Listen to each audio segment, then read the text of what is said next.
He is mentally incompetent, my dad screamed in court. I stayed silent. The judge leaned forward and asked, "You really don't know who he is?" His attorney froze. Dad's face went pale. "Wait. What?" Before I tell you the massive secret the judge revealed that completely destroyed my father's life. Let me know where you are watching from in the comments below. Thank you for being here. Grab a warm cup of coffee, sit back, and listen as I tell you the whole story. The courtroom was suffocatingly quiet. It was the kind of silence that feels heavy, pressing against your eardrums. The only sound was the rhythmic tapping of the court reporter's fingers on her machine. I sat at the defense table, my hands resting flat on the polished mahogany. I didn't fidget. I didn't look down. I just stared straight ahead, letting the cool metal of my watch press against my wrist. Across the aisle, my father, Carter, was putting on the performance of a lifetime. His face was a terrifying shade of crimson, the veins in his neck bulging against the collar of his expensive custom-tailored shirt. He was pacing back and forth, waving a thick stack of papers in the air like a weapon. He was a lawyer and the courtroom was his stage. But today he wasn't defending a client. He was trying to destroy his own son. "He needs a conservatorship, Your Honor," Carter bellowed, pointing a shaking, accusatory finger directly at my chest. "Look at him. He is an embarrassment to our family legacy. He is 29 years old, living in a shoebox apartment, working some imaginary consulting job that doesn't pay a real salary. He is deeply unstable. He is a danger to himself, and if the court does not intervene, he is going to blow his entire inheritance on his delusions." I didn't blink. I just watched him. I watched the man who was supposed to protect me actively try to erase my freedom. He wanted the court to declare me legally insane. He wanted total control over my bank accounts, my medical decisions, my life. Next to him, his attorney, a greasy guy named Eli, was frantically scrolling through a digital dossier on his tablet. Eli was supposed to be Carter's bulldog, the guy who intimidated witnesses into submission. But right now, Eli was sweating. I could see a bead of moisture rolling down his temple. The bailiff had just handed Eli a sealed envelope from the judge, and whatever he was reading on that paper was making his hands shake. Judge Samuel sat high behind the bench. He was an older man, late 60s, with a face carved from stone and eyes that missed absolutely nothing. He let Carter rant for another full minute. He let my father dig his own grave word by word, shout by shout. "My son cannot be trusted to make basic life decisions," Carter yelled, slamming his hand on the podium. "He is catatonic. Look at him. He hasn't spoken a single word to defend himself because he knows I am right. He needs psychiatric help, and he needs it today." Judge Samuel slowly picked up his wooden gavel. He didn't bang it. He just held it in his hand, letting the weight of the wood rest on the desk. He looked at my father, then looked at me, and then turned his gaze back to Carter. "Are you quite finished, Mr. Caldwell?" the judge asked. His voice was incredibly calm, but it carried a chilling authority that instantly sucked the air out of the room. Carter straightened his tie, breathing heavily. "I am just trying to save my son, Your Honor." "Save your son," Judge Samuel repeated slowly. He put on his reading glasses and picked up the paper the bailiff had provided. He read it silently for a few seconds. The tension in the room snapped tight. You could hear a pin drop. Then the judge lowered the paper. He looked over the rim of his glasses directly at my father. "Mr. Caldwell, you really don't know who he is, do you?" Carter blinked. The arrogant sneer wiped off his face, replaced by genuine confusion. "Excuse me? He is my son. He is a sick boy who needs—" "Stop talking," Judge Samuel ordered. It wasn't a request. Eli, my father's lawyer, suddenly made a sound like a choking dog. He grabbed Carter's sleeve, pulling him backward. "Carter," Eli whispered frantically, his voice trembling so hard I could hear it from my table. "Carter, shut up. Look at the document. Look at the signature." Carter yanked his arm away, glaring at Eli. "What are you doing?" "I am making a point to the judge." "Wait." "What?" Carter muttered, finally looking down at the paper Eli was shoving into his chest. His face went pale, ghost white, the blood completely drained from his cheeks. How did we get here? How did a father and son end up on opposite sides of a courtroom, fighting for my basic human rights? To understand the trap I had just sprung on him, you have to go back. You have to see the rot beneath the shiny surface of my family. It started long before that day in court. The resentment in my family didn't explode overnight. It was a slow poison. My father, Carter, was a prominent lawyer in the city. He built his identity on the image of success. He wore $1,000 suits, drove luxury cars, and belonged to the most exclusive country club in town. To the outside world, he was a pillar of the community. Behind closed doors, he was a tyrant who demanded absolute perfection, and I was his biggest disappointment. I was never the son he wanted. I didn't want to be a cutthroat attorney. I liked numbers. I liked puzzles. I became a forensic accountant.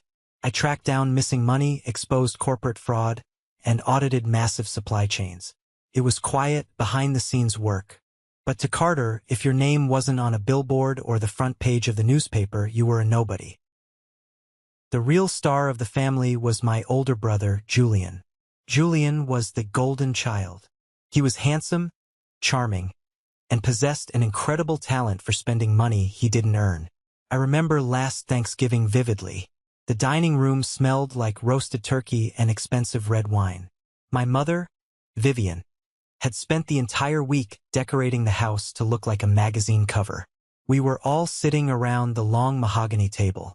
I was quietly eating my mashed potatoes when Julian walked in, twirling a shiny new key fob around his finger.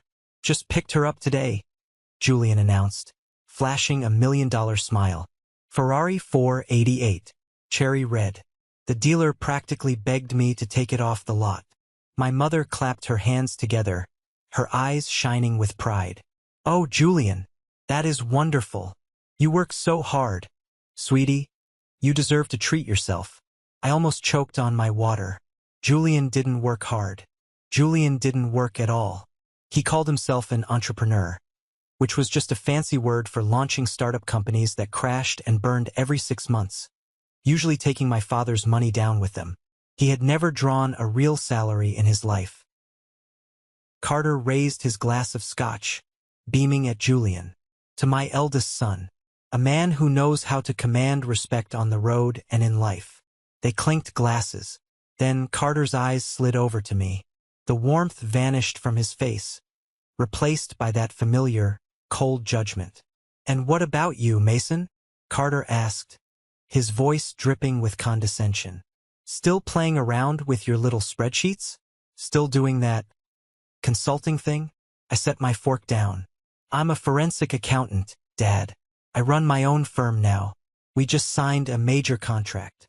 I didn't mention it was a massive promotion, a federal contract worth millions. I knew better than to share my victories in this house. They would only be minimized. Carter actually laughed. It was a sharp, mocking sound. He tossed his napkin onto the table. "A firm? You work out of your apartment, Mason. Is that what we are calling unemployed these days? A consultant? It's a cute hobby, son. But let's be real. You don't have a stable salary. You don't have a real career. You are playing pretend." Julian smirked, cutting into his turkey. "Come on, Dad. Take it easy on him. Not everyone has the drive to be a CEO. Some people are just meant to be background characters." I felt the heat rising in my neck. I looked at my mother, hoping for just a tiny ounce of defense. But Vivian just took a sip of her wine and refused to meet my eyes. She always took their side. Always.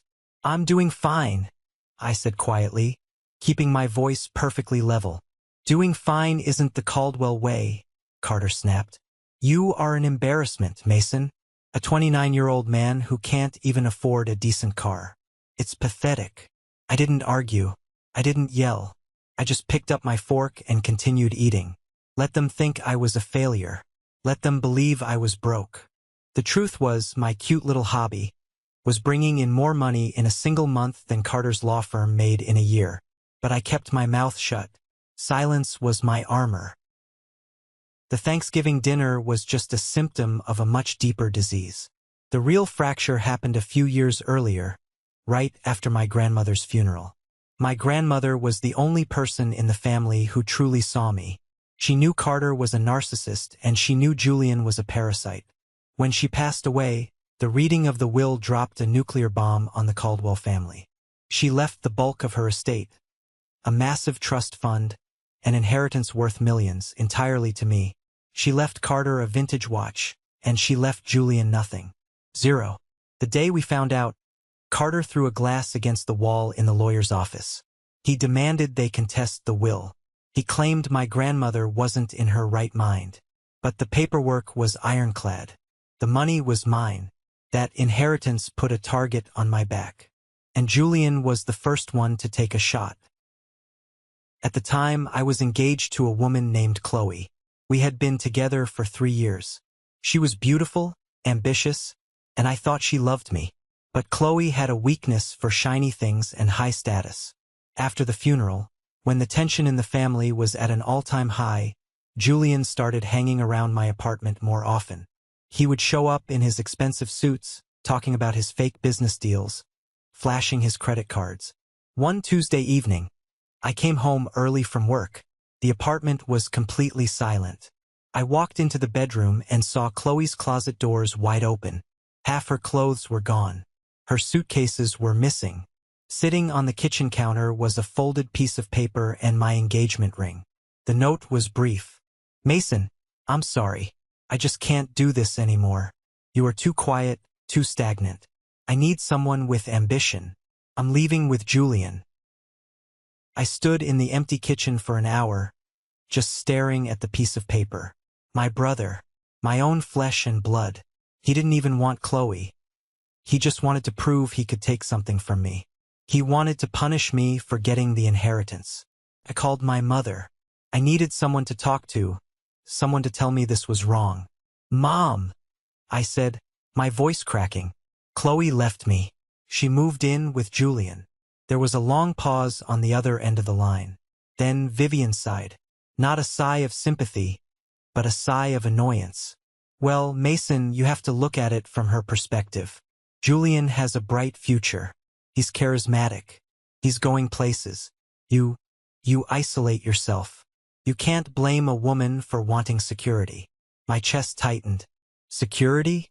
Mom, Julian is broke. He drained his college fund 10 years ago. He lives off Dad's credit cards. I'm the one with a steady job. "Don't raise your voice at me," she scolded sharply. "Your brother is trying his best. Maybe if you shared some of that grandmother's money with him, he wouldn't have to struggle so much. You're being very selfish, Mason." I hung up the phone. I didn't cry. I didn't break anything. Cold, hard realization settled over me. I had no family. I just had a group of people who shared my DNA, and they only valued me for what they could extract from me. From that day on, I locked my emotions away. I threw myself entirely into my work. I decided that if they wanted to see me as a weak, invisible failure, I would let them. I would become a ghost. As a forensic accountant, my job is to follow the money. People lie, but numbers always tell the truth. About a year after Chloe left, I was hired to audit a medium-sized corporate firm that was going through a messy bankruptcy. During the investigation, I had to trace a series of wire transfers to various external vendors. One of those vendors was Caldwell and Associates, my father's law firm. I sat at my computer late one night, the blue light of the monitor reflecting in my glasses. I pulled up the financial records for Carter's firm. Since they were a vendor in a federal audit, their public financial disclosures were fair game. I started digging, just out of curiosity at first. What I found made my blood run cold. Carter wasn't just struggling. He was financially drowning. His firm was bleeding cash from every pore. He was 3 months behind on payroll.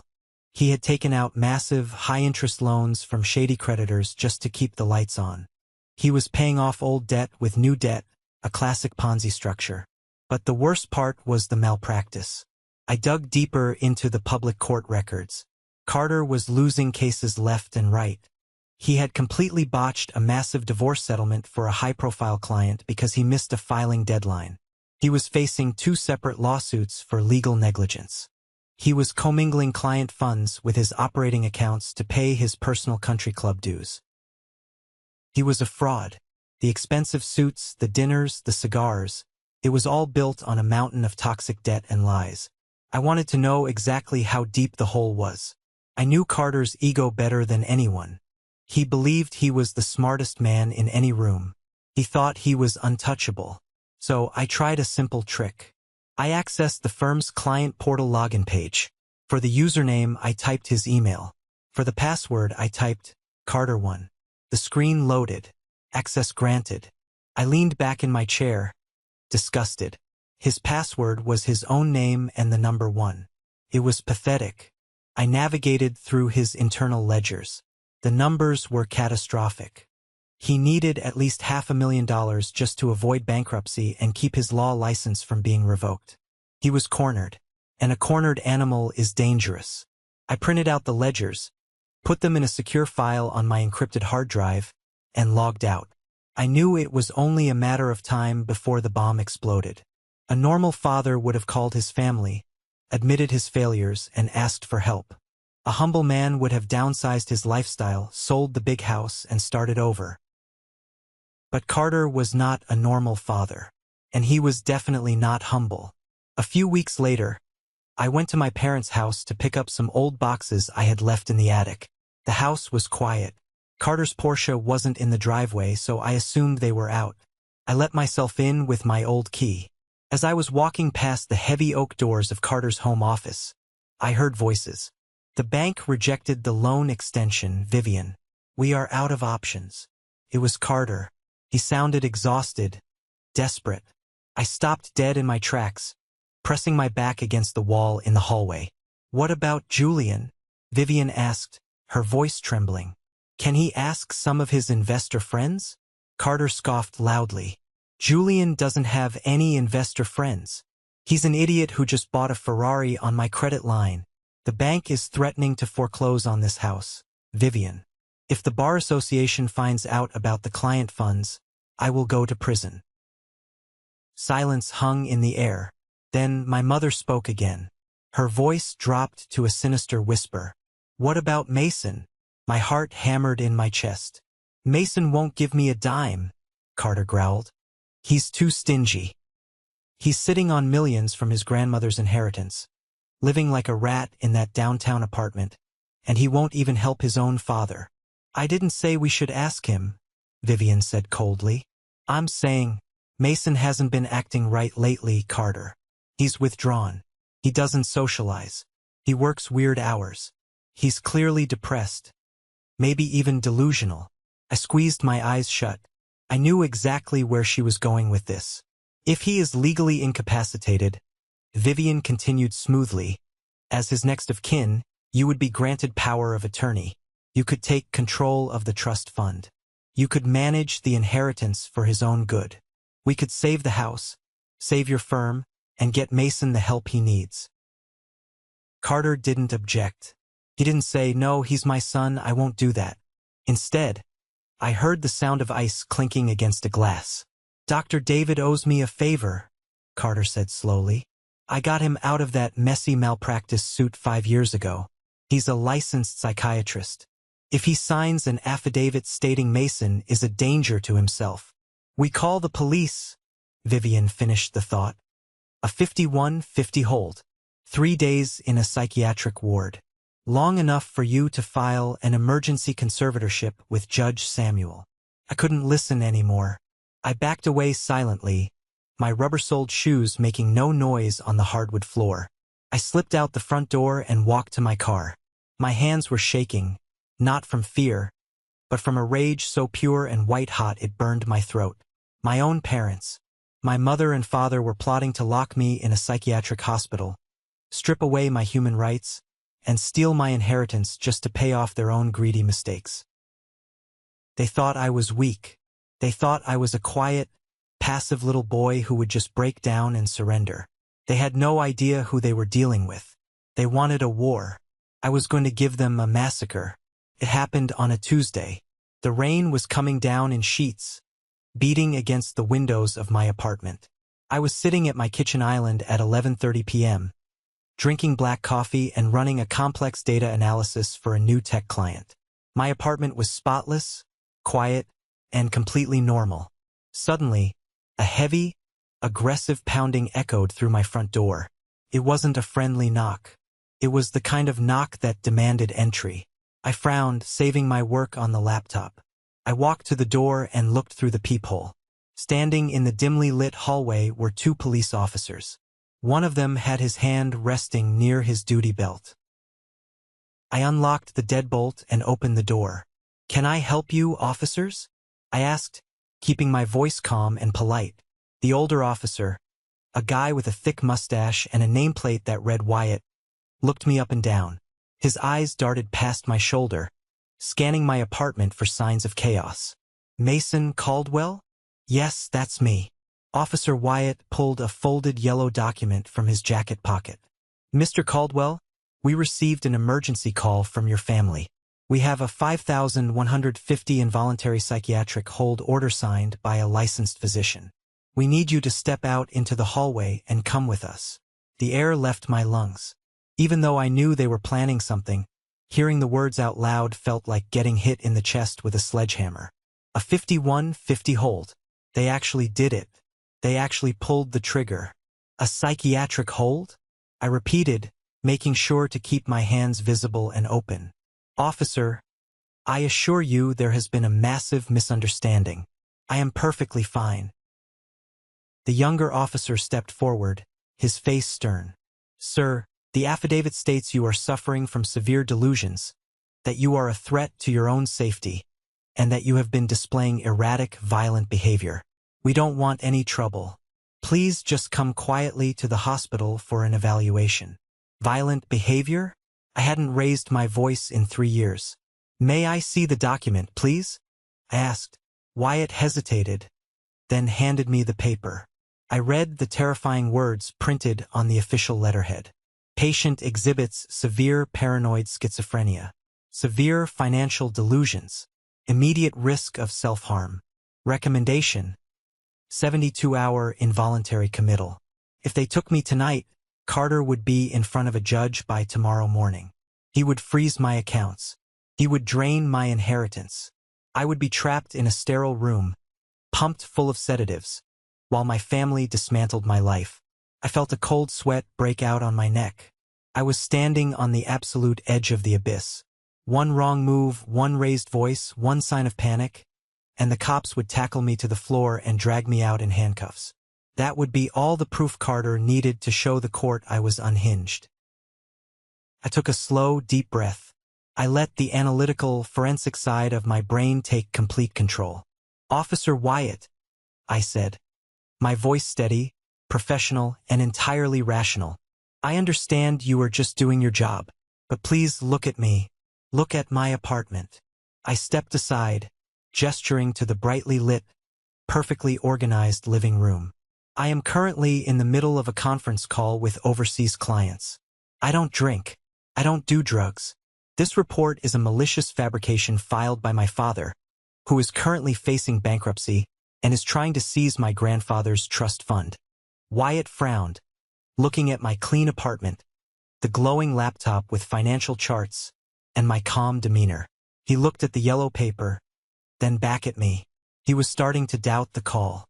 "Sir," Wyatt said slowly, "a doctor signed this. Dr. David Miller." I nodded. "Dr. David Miller is my father's golf partner. I haven't seen Dr. Miller in 7 years. I can prove it." I asked the officers if I could grab my laptop. Wyatt nodded, keeping a close eye on me. I walked to the kitchen island, turned the laptop around, and opened my home security software. "I have motion-activated cameras at my front door and inside my living room," I explained, clicking the mouse. "You can review the footage for the last 6 months. You will not find a single instance of violent behavior, self-harm, or anyone named Dr. David Miller entering this apartment to evaluate me." The younger officer leaned in, watching the screen. "Furthermore," I said, opening an encrypted audio file, My father is a lawyer named Carter Caldwell. He is currently payroll insolvent. I have an audio recording from 3 weeks ago, captured securely, where he and my mother actively discuss using a fake 5150 hold to gain power of attorney and steal my inheritance. I hit play. The clear, unmistakable voice of my father filled the room. Dr. David owes me a favor. If he signs an affidavit stating Mason is a danger to himself, we call the police. A 5150 hold. Officer Wyatt's jaw tightened. He looked at his partner. The younger cop shook his head in disgust. Falsifying a police report and forging a medical psychiatric hold was a serious felony. Mr. Caldwell, Wyatt said, his tone completely shifting from authoritative to sympathetic. I am incredibly sorry to have disturbed you. This is clearly a civil matter, and frankly, it looks like extortion. We are not taking you anywhere. I let out a breath I didn't know I was holding. Thank you, officers. I appreciate your professionalism. Wyatt took the yellow paper back. I'll be filing a report on this. Falsifying a 5150 is a crime. If you want to press charges against Dr. Miller and your father, I will personally testify. Not yet, I said quietly. I handle my own audits, but I will keep your card. The officers left. I locked the door and leaned my forehead against the cool wood. My heart was beating so fast I felt dizzy. They had tried to lock me in a cage. They had tried to erase me. I walked back to my laptop and saw an unread email in my secondary inbox. It was from a private investigator I had hired a week ago to keep tabs on Julian. The email contained photos. Julian, smiling, signing paperwork at a high-end auto dealership, extending the loan on his Ferrari. Attached was an intercepted text message from Julian to Carter. Make sure the psycho gets locked up tonight. The Ferrari payment is due Friday. Don't screw this up, Dad. Julian wasn't just a bystander. He was the mastermind. He was pushing Carter to destroy me just so he could keep his stupid sports car. I grabbed my phone. I had to know if there was even a shred of humanity left in the woman who gave birth to me. I dialed my mother's cell phone. It was 1 a.m. She answered on the second ring, her voice breathless and fake panicked. Mason? Oh my God. Mason, where are you? Are you at the hospital? The police called us. They said you were having an episode. Mom. I cut her off. My voice was like ice. The cops are gone. I'm sitting in my apartment. I showed them the audio recording of you and Dad planning this whole thing. Dead silence on the line. The fake panic instantly vanished. Mason, Vivian said, her voice dropping into that low, manipulative tone she always used. Listen to me. You are confused. You are sick. Your father is just trying to protect you from yourself. By forging a psychiatric hold? I asked, my grip tightening on the phone. By trying to lock me in a ward so you can steal my inheritance to pay for Julian's Ferrari? How dare you? Vivian hissed. Julian is your brother. He is struggling. Your father's firm is in a little bit of a cash flow bind, yes, but we are a family. We share our burdens. You are sitting on millions of dollars doing nothing, while we are losing sleep over bills. You are selfish, Mason. You have always been a cold, ungrateful boy. A physical ache flared in my chest, but I forced it down. So, to get the money, you decided to destroy my life. You decided to tell the world I was insane. Vivian started crying. The fake, weaponized tears she used to win every argument. We just need the money, Mason. Please, just sign the power of attorney over to your father. Let Julian manage the trust. We will make sure you are taken care of. Please, don't break this family apart. She was actually blaming me. She was trying to make me feel guilty for surviving their assassination attempt. You broke this family, Mom, I said softly. And now, I am going to break you. I hung up the phone. I didn't block her number. I just set the phone face down on the counter. The last tiny piece of love I had for my parents died in that exact moment. It withered away to dust and blew away. I was no longer a son. I was an auditor, and my family's ledger was deeply in the red.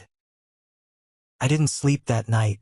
I brewed another pot of coffee, opened my encrypted drives, and started drafting the blueprint for their total destruction. If Carter wanted to play high-stakes legal games, I was going to show him how a forensic accountant plays the board. The next morning, I met my best friend and business partner, Nathan, at a quiet diner downtown.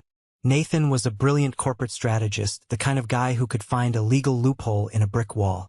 He was also the only person I trusted. I slid a manila folder across the sticky diner table. Nathan opened it, scanning the forged 5150 document, the financial ledgers from Carter's firm, and the photos of Julian's Ferrari. Nathan whistled low, taking a sip of his coffee. "Wow, your dad is a piece of work. Forging a psych hold? Mason, you could take this to the district attorney right now. He'd lose his law license by Friday and face jail time."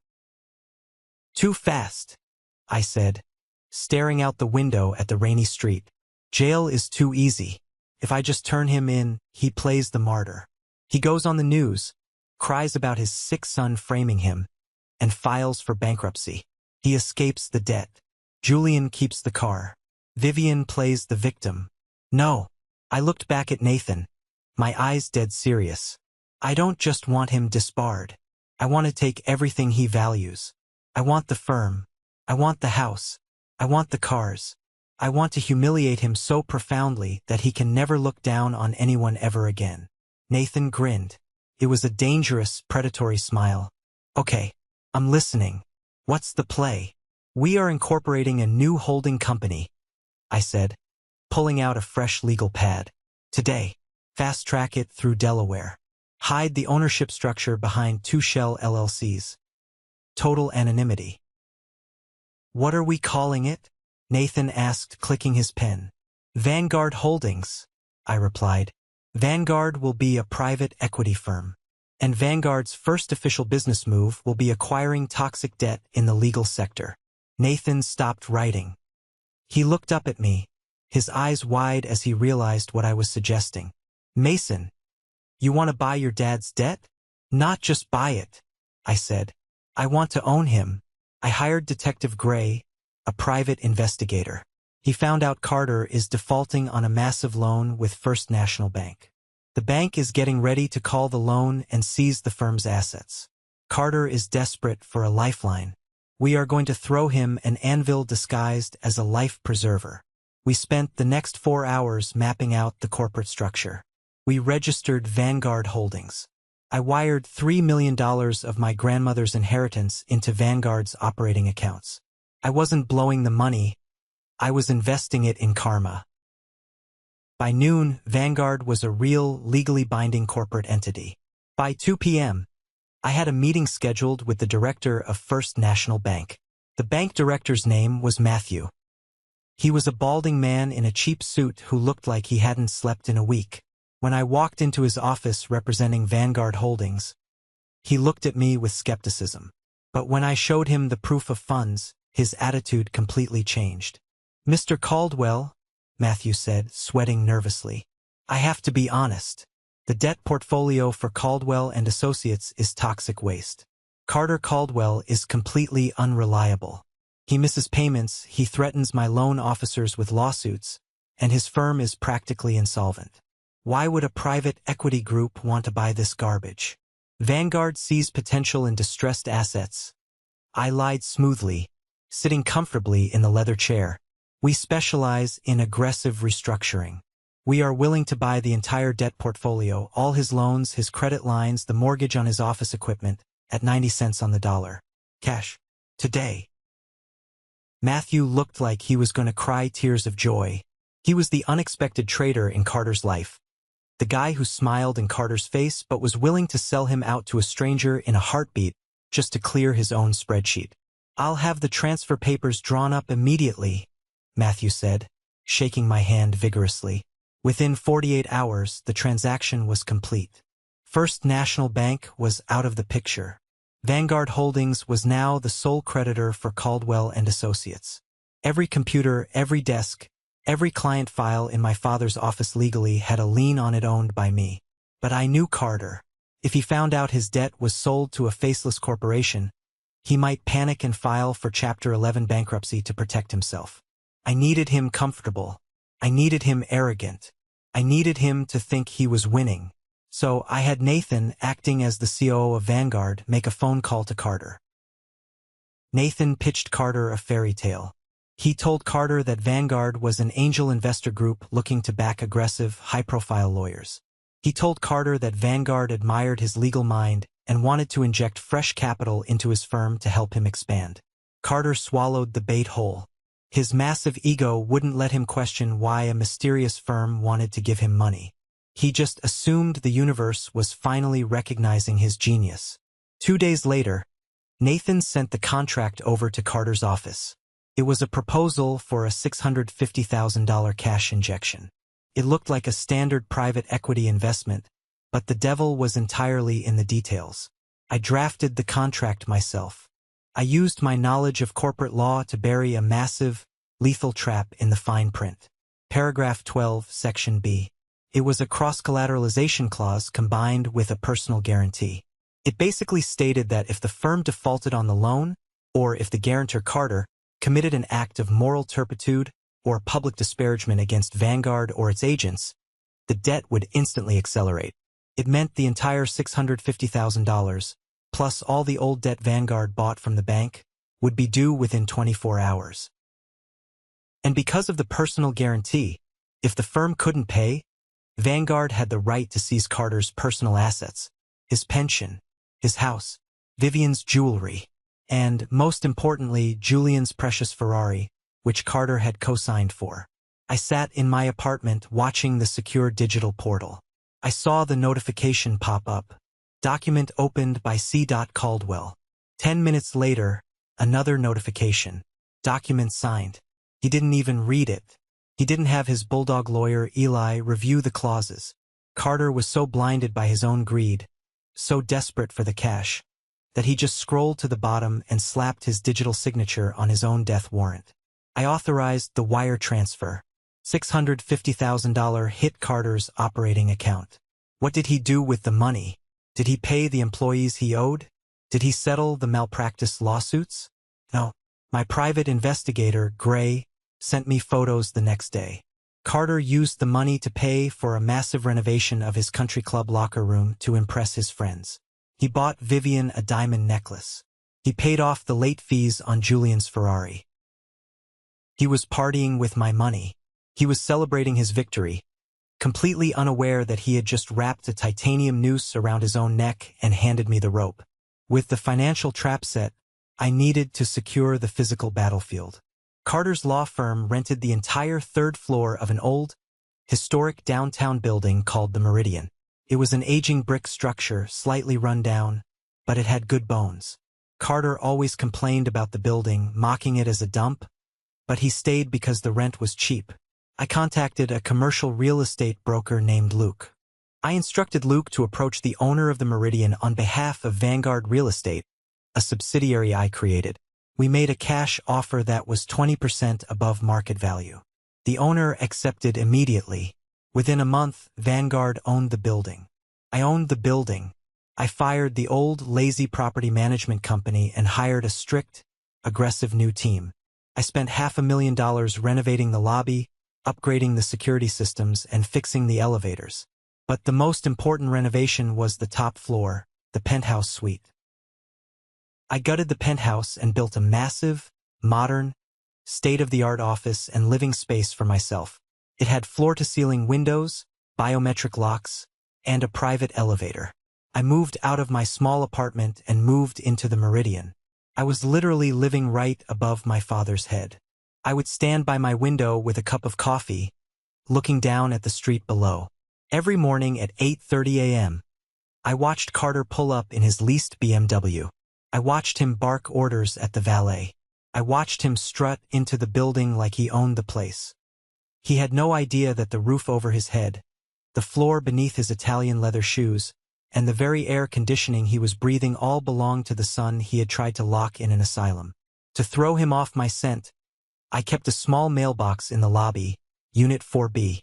It was just a drop box, but if anyone looked at the building directory, it looked like Mason Caldwell was just a lowly tenant renting a tiny studio in the back. The stage was completely set. The pieces were perfectly positioned on the board. All I had to do was wait for him to make a move. I didn't have to wait long. 2 months after Vanguard bought his debt, Carter filed the petition in family court. He filed for an emergency conservatorship, claiming I was mentally incompetent and unfit to manage my grandmother's inheritance. He attached a newly forged letter from Dr. David. He was making his final, desperate grab for my money. He thought he was bringing me to the slaughterhouse. He didn't know he was stepping into a courtroom where I owned the judge's gavel, the building, and his entire existence. Which brings us right back to that courtroom, where Judge Samuel was staring at my father over the rim of his glasses, asking the question that would end Carter's life as he knew it. You really don't know who he is, do you? Judge Samuel's words hung in the air like a guillotine waiting to drop. He had just asked my father if he really knew who I was. Carter was completely derailed. His carefully rehearsed speech about my supposed insanity died in his throat. Carter scoffed, a nervous, dismissive sound. He adjusted his silk tie, trying to reclaim his authority in the room. Your Honor, I know exactly who he is. He is my son. He is a sick, unstable young man who lives in squalor. Have you seen the address on his mail? He lives in the Meridian. It is a crumbling brick pile downtown. He refuses to let his own mother visit because he is ashamed of how he lives. It is a studio apartment in a building that probably has rats in the walls. He cannot even afford a doorman. And you expect me to believe he is competent to manage a multi-million-dollar inheritance. I bit the inside of my cheek to keep my expression completely flat. The Meridian. He called it a crumbling brick pile. I called it a historic restoration project. And he was right about the rats when I first bought the building 6 months ago. But I hired the exterminators. I hired the contractors. I renovated the lobby and I took the entire top floor for myself. He thought I was a tenant in Unit 4B. He didn't know 4B was just the mail drop I kept to throw him off the scent. He stood there, chest heaving, triumphant. He thought he had delivered the killing blow. He thought he had exposed me as a fraud. He didn't realize that by insulting the crumbling brick pile, he had just insulted his own landlord in open court. Judge Samuel slowly took off his reading glasses. He didn't look angry anymore. He looked bored, and that was so much worse for Carter. Mr. Caldwell, the judge said, his voice quiet and dangerously calm, I am going to give you exactly 10 seconds to sit down and shut your mouth, because if you say one more word about the defendant's mental state, I will hold you in contempt so fast your head will spin. Carter opened his mouth to argue, but his lawyer, Eli, physically yanked him down into his chair. Eli was terrified. He was still staring at the document the bailiff had handed him. Good, the judge said. He picked up the next document in the stack on his desk. Now that we have established your very colorful opinion, let us look at the facts. Because according to this deed, the crumbling brick pile you just mentioned, he doesn't just live there. Judge Samuel slid a single piece of heavy parchment paper across the polished wood of his bench. The bailiff retrieved it and handed it to Eli. Eli's eyes darted across the page, his breathing growing shallow. The Meridian, Judge Samuel stated, his voice devoid of any emotion. Unit 4B is indeed a mail drop. Mr. Caldwell, you were right about that detail. But Mason Caldwell does not rent it. He owns the building, the entire building, including the commercial suites on the 3rd floor. The suites your law firm currently occupies. Carter blinked. He looked at the paper in Eli's hands, then at me, then back at the judge. His brain was violently misfiring. He could not process the information. It went against everything he believed about the world and his place in it. That is impossible, Carter stammered, his voice losing its booming theatrical quality. My landlord is a corporate entity. I pay rent to Vanguard Real Estate. I signed the lease renewal last month. I have never written a rent check to my son. Vanguard, the judge repeated, tasting the word. He reached into a thick manila folder on his desk. Now, that is a name that appears quite frequently in these financial files. Vanguard Real Estate, Vanguard Capital, Vanguard Holdings. I watched Carter's eyes widen. He recognized that last name. Vanguard Holdings was the private equity firm that had just injected $650,000 into his failing business. It was the only thing keeping him from total ruin. Judge Samuel pulled out a massive, heavy binder. The spine cracked loudly as he opened it to the first tab. According to your firm's financial disclosures, Judge Samuel continued, Vanguard Holdings is your primary investor. In fact, looking at these ledgers, they are the only reason your firm is still solvent. They bought out your toxic debt from First National Bank, and then they injected $650,000 into your operating account 2 months ago. Is that correct? Carter straightened his posture, frantically trying to find a shred of familiar ground. This was business. He understood business. Or at least he thought he did. Yes, Your Honor, Carter said, forcing a confident tone. Vanguard is a private equity angel investor. They saw the massive potential in my firm. They recognized my legal acumen and decided to back a winner. They saved us. He turned his head and sneered directly at me. Unlike my son, who wouldn't know a capital investment if it hit him in the face. Vanguard believes in me. I watched him spin his web of lies. It was almost tragic. He was standing in a federal courtroom, bragging about the rope I had just sold him to hang himself with. He genuinely believed some Wall Street billionaires were deeply impressed by his mediocre divorce and custody settlements. Vanguard believes in you, the judge echoed dryly. He turned the heavy binder around so Carter could see the incorporation documents displayed on the first page. That is fascinating, Mr. Caldwell, because according to these federal incorporation documents, the sole incorporator, the chief executive officer, and the primary signatory for Vanguard Holdings is Mason Caldwell. The air left the room. It didn't hiss out slowly. It simply vanished. Carter stared at the signature at the bottom of the page. It was my signature. The exact same signature I used on the birthday cards he threw in the trash. The exact same signature I put on the lease renewal he had blindly signed last month. No, Carter whispered, his face contorted. No, this is a trick. This is fraud. He looked at Eli, his face twisted into a mask of desperate, cornered arrogance. Eli, tell the judge this is a forgery. My son does not run a private equity firm. He plays with spreadsheets in a rat-infested apartment. He doesn't have the brain capacity to pull off a corporate acquisition. Eli just stared at the desk. He wouldn't look at Carter. He wouldn't look at me. He just slowly shook his head. The federal seal is real, Carter. The notary stamp is authenticated. He owns it. He owns Vanguard. Carter ripped his arm away from his lawyer. Get off me, Eli. I am not going to sit here while my son makes a mockery of this court. Carter turned back to the judge, his confidence violently morphing into raw aggression. He pointed a shaking finger at me again, jabbing the air. Look at him. Look at that cheap suit. Look at those scuffed shoes. Does that look like a CEO to you? Successful people do not live like refugees, Your Honor. He is lying. This is a symptom of his mental illness. I glanced down at my shoes. He was right about one thing. They were slightly scuffed. I had scuffed them climbing through a warehouse window last week to verify inventory for a client's audit. I didn't replace them because I didn't care. Unlike Carter, I didn't need to wear my net worth on my feet. True power doesn't need to scream for attention. Mr. Caldwell, Judge Samuel warned, his voice turning to gravel.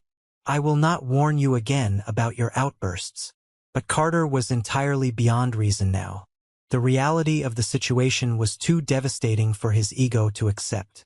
He thought he had found the ultimate flaw in my plan. A manic, unhinged grin began to spread across his face. Wait a minute, Carter said, his voice rising in a bizarre, triumphant pitch. Wait just a minute. I see what this is. You thought you were so smart, didn't you, Mason? Carter laughed aloud. It was a wet, ugly sound that bounced off the wood paneling, stripping away the very last shred of dignity he had left. He looked at Judge Samuel with the kind of condescending pity usually reserved for a confused child. Your Honor, my son just admitted to a massive regulatory violation in open court. Carter declared, smoothing his tie with shaking hands. He just handed us the victory. Eli made a sound like a dying animal. He grabbed Carter's sleeve, his knuckles turning white. Carter, he hissed. His voice trembling so hard it was audible. 3 rose back in the gallery. Carter, stop talking. Do not do this. Please, just sit down. Shut up, Eli, Carter snapped. He turned his attention entirely to me, his eyes wide and wild. You stupid boy. You tried to play big shot, but you didn't do your homework. You are not a lawyer, Mason. You are just a glorified bookkeeper.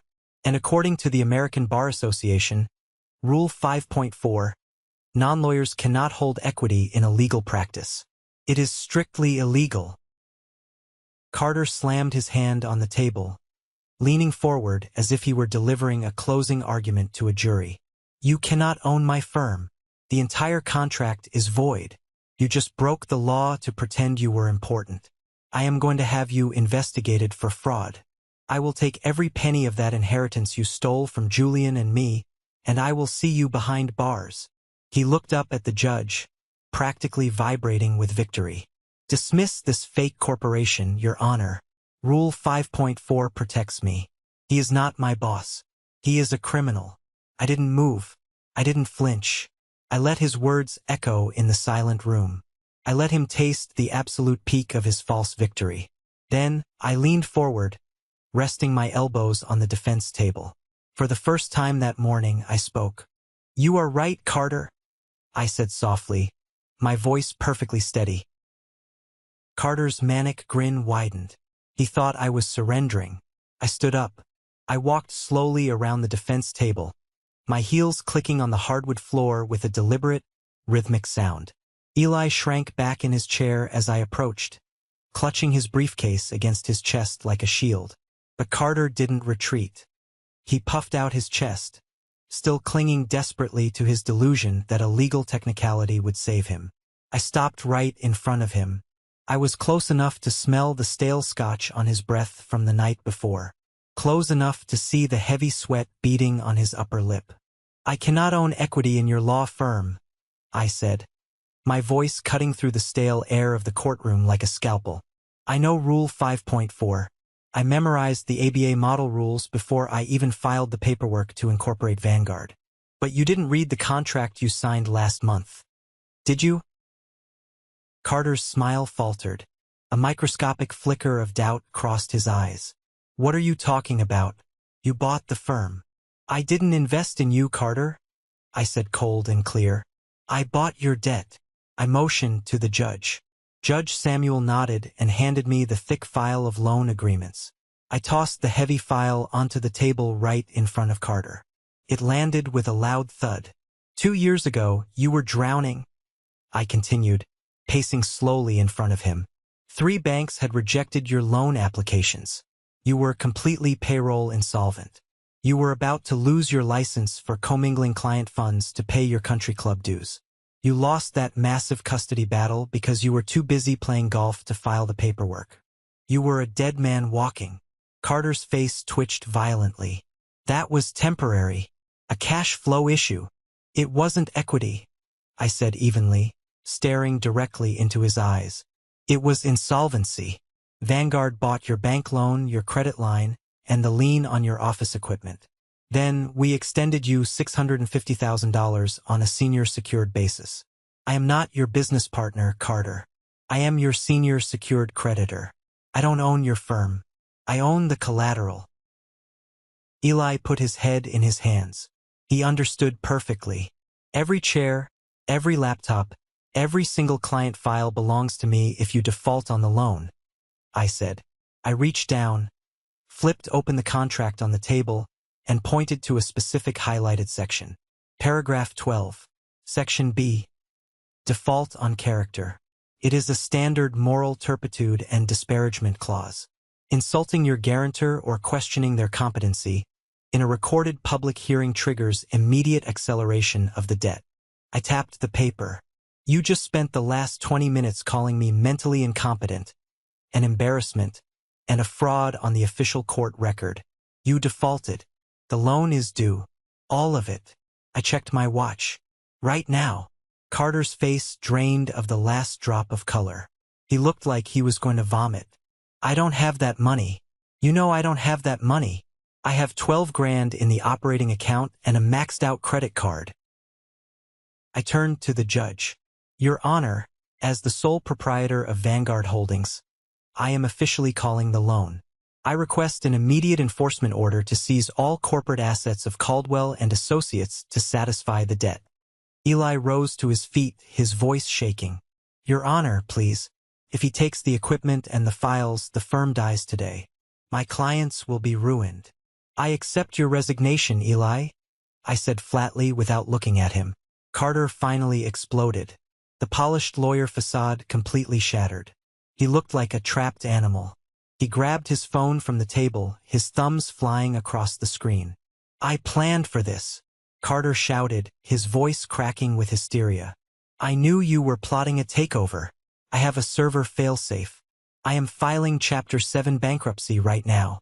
Progress bar is literally on my screen. Liquidation. Automatic stay.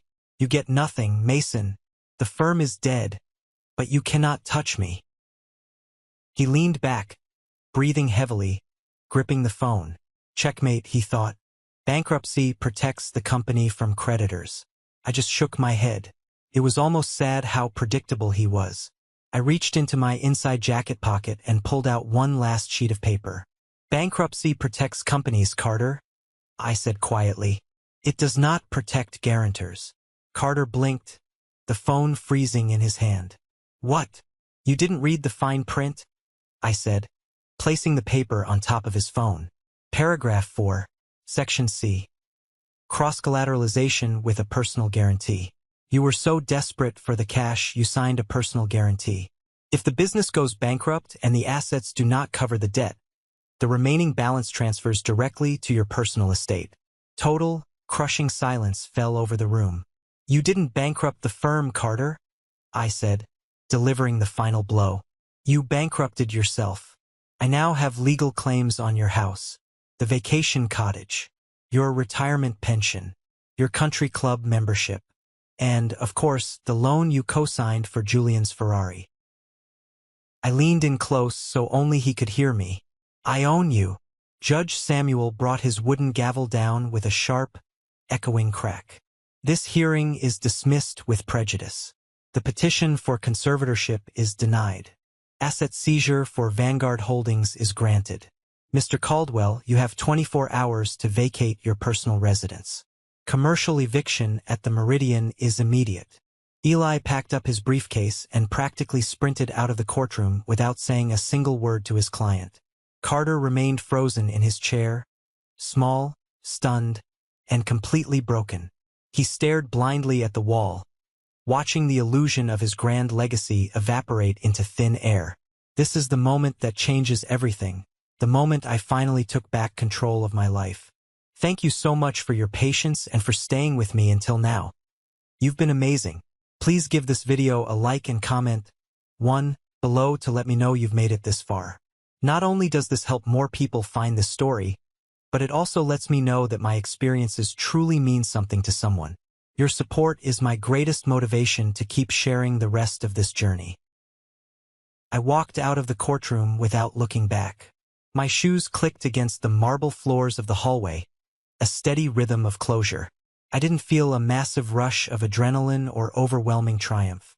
I just felt relief. The heavy, suffocating weight that had been pressing down on my chest for 29 years was finally gone. The tumor had been completely excised. That evening, I stood in the lobby of the Meridian building with 2 armed security guards and a commercial locksmith. We rode the elevator up to the 3rd floor. The glass doors of Caldwell and Associates were locked, but inside, the lights were still on.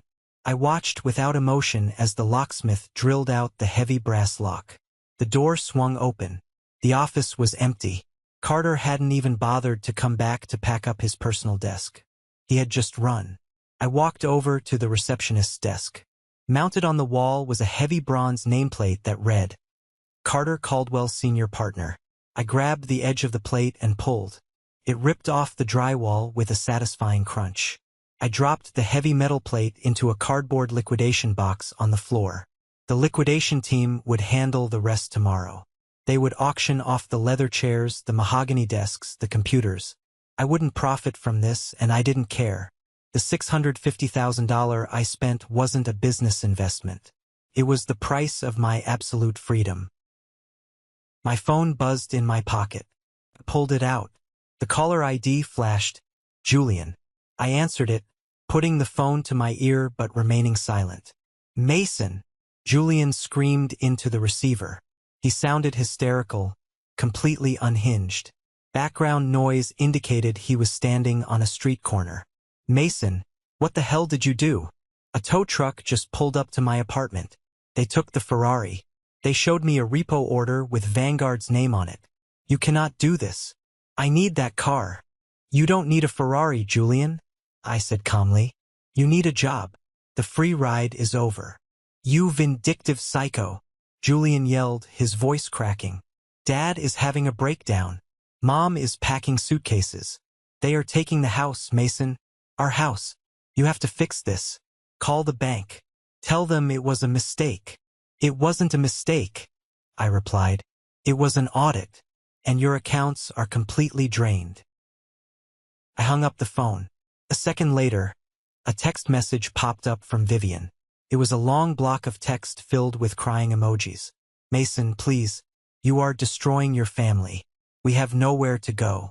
Have mercy on your father. We love you. Please call me back. I stared at the message. I thought about the night she calmly suggested locking me in a psychiatric ward so they could steal my grandmother's money. I thought about the total lack of mercy she showed me. I didn't reply. I pressed the settings button on her contact profile. Not blocked. Deleted. I deleted Julian. I deleted Carter. They were no longer family members in my phone. They were just random, disconnected numbers. I erased them from my digital life just as thoroughly as I had erased them from my financial life. I walked to the elevator, rode it up to the penthouse, and poured myself a glass of cold water. I stood by the massive floor-to-ceiling windows, looking out over the city skyline. The city lights flickered in the darkness. I took a deep breath, inhaling the absolute, unbroken silence of my home. Sometimes you don't have to destroy a toxic family. Sometimes you just have to give them enough rope, step back, and let them hang themselves. A year passed. Time really is the ultimate equalizer.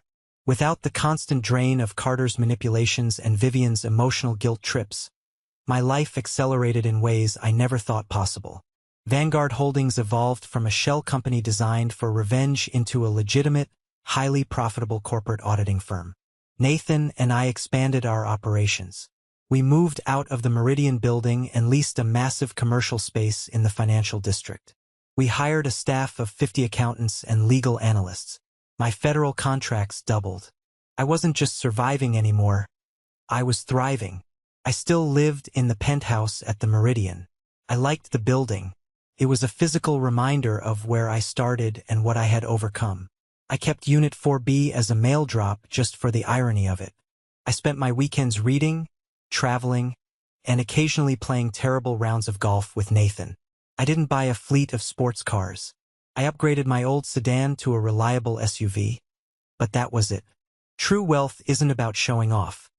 It is about the quiet comfort of knowing you never have to ask anyone for permission to exist. I was happy, actually genuinely happy. My mind was sharp, my conscience was clear, and my circle of friends was small but fiercely loyal. But karma has a funny way of finishing the paperwork, even when you have already closed the file. I didn't actively seek out information about my former family. I didn't care enough to stalk their social media. But in the legal and financial circles of a city, gossip travels fast. 6 months after the courtroom incident, I ran into Eli at a coffee shop near the courthouse. He looked older, more tired, but a lot less stressed. He bought my coffee and we sat down for a few minutes. Carter got disbarred, Eli told me, stirring his black coffee. The Bar Association investigated the Caldwell and Associates bankruptcy. They found the ledgers where he commingled client funds with his personal accounts. They stripped his license permanently. He narrowly avoided prison time by pleading poverty and claiming severe mental distress. I took a sip of my coffee. Where is he now? He's working retail, Eli said, shaking his head in disbelief, selling luxury watches at a department store in the suburbs. Vivian left him. She filed for divorce as soon as the bank foreclosed on the big house. She moved to Florida to live with her sister. Last I heard, she was working as a receptionist at a dental clinic. It made sense.